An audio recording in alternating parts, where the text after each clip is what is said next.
Assalamualaikum warahmatullahi wabarakatuh. Hari ini saya nak buat ulasan perlawanan di antara Terengganu menentang pasukan Penang, yang mana keputusan seri 2 sama. Gol Penang dijaringkan oleh Sheridan Bobov dan juga Kasal Grande, manakala gol Terengganu dijaringkan oleh Lita dan juga Azim. Okey, pada perlawanan semalam, walaupun kalau kita terbalikkanlah keputusan, Penang menang, Terengganu kalah, bagaimanapun Kedah juga akan layak ke saingan AFC Cup. Sebab apa? Sebab Kedah menang pada perlawanan semalam. Dan keputusan sama, kalau Terengganu menang, Penang kalah, Kedah juga akan layak ke AFC Cup. Sebab apa? Sebab Terengganu beza 3 mata dengan pasukan Kedah. Cumanya pasukan Terengganu akan mendapat tempat ketiga. Okey, dengan keputusan seri pada perlawanan semalam, apakah implikasi kepada pasukan Penang dan juga pasukan Terengganu? Implikasi ataupun kesannya adalah Penang masih lagi berpeluang untuk melayakkan diri ke saingan AFC Cup secara automatik, dan begitu juga dengan Terengganu. Cumanya Penang ada 2 cara untuk layak ke AFC Cup, iaitu mereka perlu berharap sama ada Johor Darul Ta'zim ataupun Kedah yang menang Piala Malaysia, maka mereka akan layak secara automatik ke saingan AFC Cup pada season hadapan. Dan cara yang kedua, Penang perlu menang Piala Malaysia itu sendirilah. Manakala untuk pasukan Terengganu, mereka hanya ada satu jalan, satu choice, satu pilihan, iaitu mereka hanya perlu menang Piala Malaysia untuk layak ke saingan AFC Cup. Sekiranya mereka tak menang, mereka tak akan layak lah. Okey, tanpa membuang masa, kita masuk ke dalam ulasan perlawanan. Saya akan mulakan ulasan dengan pasukan Terengganu, yang mana boleh saya katakan pasukan Terengganu adalah pasukan yang tidak belajar daripada kesilapan. Yang mana pada first game menentang Penang di home, Terengganu telah dibantai sebanyak 4-0.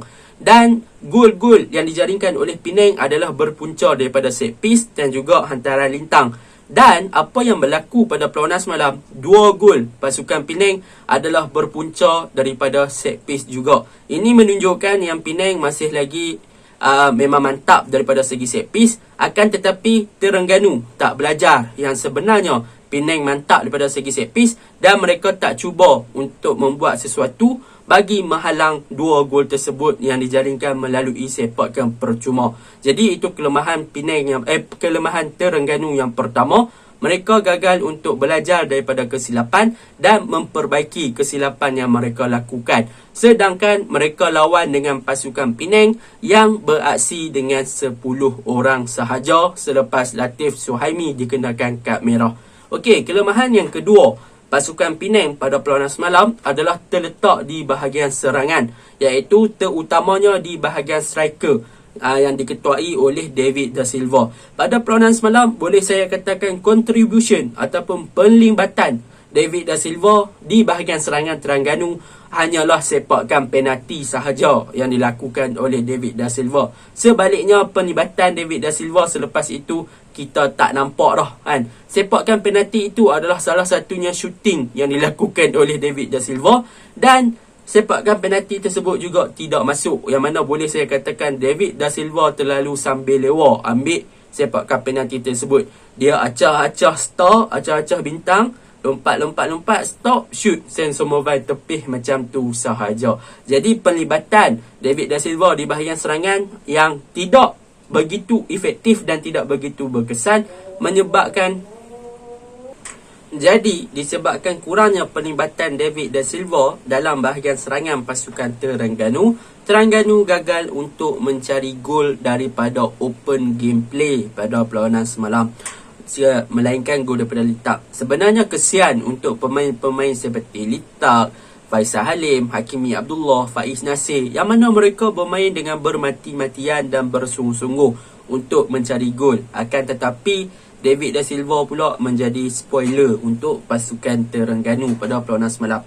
Okey, itu yang kedua tentang kelemahan pasukan Terengganu. Yang ketiga, kelemahan pasukan Terengganu pada perlawanan semalam adalah mereka telah membuat satu perkara yang tidak sepatutnya mereka lakukan ketika Penang mendapat set piece, iaitu mereka membiarkan Kasal Grande berada dalam kedudukan yang tidak dimarking oleh orang yang tepat.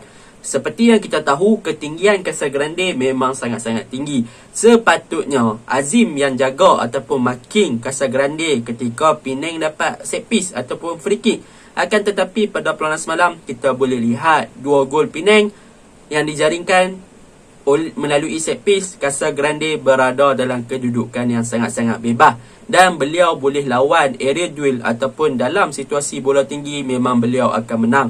Dan kita boleh lihatlah bagaimana gol pertama Casagrande dapat bola, dia tanduk, Endrick tak dapat sambut, Sheridan Boboh sambung gol.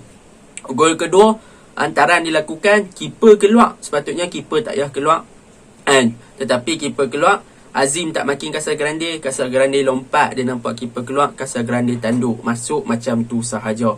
Itu kelemahan pasukan Terengganu yang ketiga lah. Mereka tak buat ataupun tak marking ataupun tak buat something untuk menjaga Casagrande ketika Penang dapat set piece. Itu antara kelemahan pasukan Terengganu. Kelemahan untuk pasukan Terengganu lagi pada perlawanan semalam, boleh saya katakan di bahagian midfield, mereka hanya bergantung kepada Litak untuk menggerakkan perlawanan. Sebaliknya, Nasir Basharuddin memang, yang macam saya cakap kalau tengok video saya dulu-dulu, Nasir Basharuddin adalah player yang memang fully defensive midfielder, iaitu beliau akan beraksi untuk membantu bahagian pertahanan dan juga penlibatan dia untuk bertahan sangat-sangat bagus. Akan tetapi pelibatan untuk membantu ataupun memberi support kepada build up Terengganu ketika menyerang, Nasir Basharuddin kurang memberangsangkan daripada sudut itu. Tetapi yang menjadi masalahnya pada perlawanan semalam, Habib Harun juga terlihat tidak beberapa selesa bermain di posisi nombor 8, iaitu tempat Deci Marcel ataupun tempat asal Litak.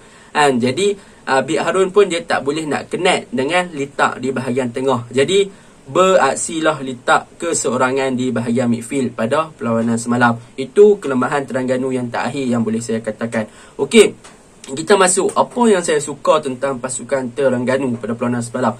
Apa yang saya suka tentang pasukan Terengganu adalah percaturan yang cuba diaturkan oleh Coach Nafuzi, yang mana beliau meletakkan Litak bermain sebagai attacking midfielder ataupun nombor 9. Kita boleh nampak pada perlawanan semalam, dan Litak mampu untuk menjalankan tugas tersebut dengan sangat-sangat bagus, yang mana beliau mengambil tempat makan Konate. Daripada segi work rate, daripada segi kerajinan, daripada segi build up, memang Litak adalah orang-orang yang sangat cemerlang. Boleh saya katakan memang sangat-sangat mantap pada perlawanan semalam dan berjaya untuk menghasilkan satu gol yang sangat baik. Cumanya Litak kurang support daripada Habib dan juga Nasir Basharuddin di bahagian midfield, yang menyebabkan Litak terpaksa buat semuanya sorang-sorang di bahagian tengah. Itu yang saya suka yang pertama.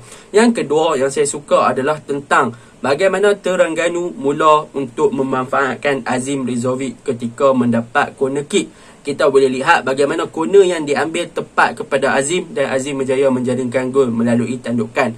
Bahkan ada 2 gol daripada Azim melalui tandukan, tetapi sayang satunya dibatalkan akibat daripada foul. Kiranya Terengganu mula untuk memanfaatkan set piece yang ada pada perlawanan semalam. Yang ketiga yang saya suka tentang pasukan Terengganu adalah mengenai Hairi Hakim, yang mana Hairi Hakim semalam beraksi dengan sangat-sangat cemerlang di bahagian kiri bersama Faiz Nasir dan juga Hakimi Abdullah. Daripada segi penlibatan beliau untuk build up dan juga membantu bahagian serangan, Hairi Hakim sangat-sangat cemerlang. Akan tetapi macam saya cakap, Hairi Hakim masih lagi muda. Beliau perlukan lagi pendedahan untuk masa yang akan datang. Jadi itu untuk pasukan Terengganu. Kita masuk untuk pasukan Penang. Untuk pasukan Penang pada perlawanan semalam, apa yang boleh saya cakap ataupun saya puji adalah mereka punya spiritual dan juga semangat. Walaupun beraksi dengan 10 orang, mereka tak mengalah pada perlawanan semalam. Memang sangat-sangat baguslah daripada segi semangat dan kesungguhan yang mereka tunjukkan. Itu yang pertama. Yang kedua, apa kekuatan pasukan Penang adalah daripada segi taktikal yang Thomas Trucha terapkan. Selepas kehilangan Latif Suhaimi disebabkan kena kad merah, Thomas Trucha tak tunggu lama. Dia buat rombakan di bahagian tengah, yang mana sebelum itu Penang bermain dengan 2 double pivot, iaitu David Rowley dan juga Khairul Azrin.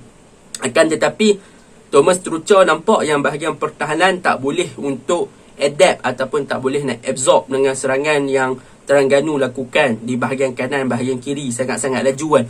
Maka beliau mengobarkan satu bahagian ataupun satu midfield defensive midfielder dia, iaitu David Rowley, dengan memasukkan Ryuji Otomo. Jadi pertukaran tersebut juga memberi impak kepada bahagian pertahanan Penang untuk menjadi lagi solid dan jadi lagi kebal. Dan Khairul Azrin berjaya menggalaskan tugas sebagai single pivot pada perlawanan semalam dengan sangat-sangat cemerlang lah, kan, boleh saya katakan. Sebab apa? Sebab dia kena jaga litak seorang sahaja. Sebab pelibatan Habib Harun dan juga Nasir Basharuddin untuk memberi support agak kurang kepada litak di bahagian midfield. Itu yang kedua yang saya suka tentang Penang. Yang ketiga, apa yang saya suka tentang Penang, bagaimana mereka memanfaatkan setiap set piece yang ada. Macam kita tengok, 2 gol berpunca daripada free kick. Memang lambungan tinggi untuk pasukan Penang ni adalah makanan lah bagi mereka. Boleh mereka katakan petik jari lah. Bagi bola tinggi, dapat Casa Grande, memang boleh katakan sama ada bola tu gol ataupun keeper tepih je. Itu adalah satu perkara yang memberansangkan untuk pasukan Penang. Okey, untuk kelemahan pasukan Penang pula, yang pertama adalah mereka tak bermain dengan direct football. Kemungkinan besar sebab Latif kena kad merah, jadi mereka tak boleh nak utilize sepenuhnya menggunakan bahagian wide angle, iaitu menggunakan Quentin Cheng dan sebagainya. Yang mana pada perlawanan semalam kita dapat lihat yang Quentin Cheng jarang untuk main untuk buat overlapping dan sebagainya macam selalu kan. Selalunya kalau kita tengok game Penang, mesti Quentin Cheng akan buat overlapping, buat crossing. Di bahagian kiri Azmi Aris buat overlapping, buat crossing. Tetapi sebaliknya semalam Quentin Cheng terpaksa stay deep dan membantu bahagian pertahanan sebab mereka kekurangan orang pada perlawanan semalam. Itu sahaja ulasan saya untuk game ni. Sekian, terima kasih. Assalamualaikum.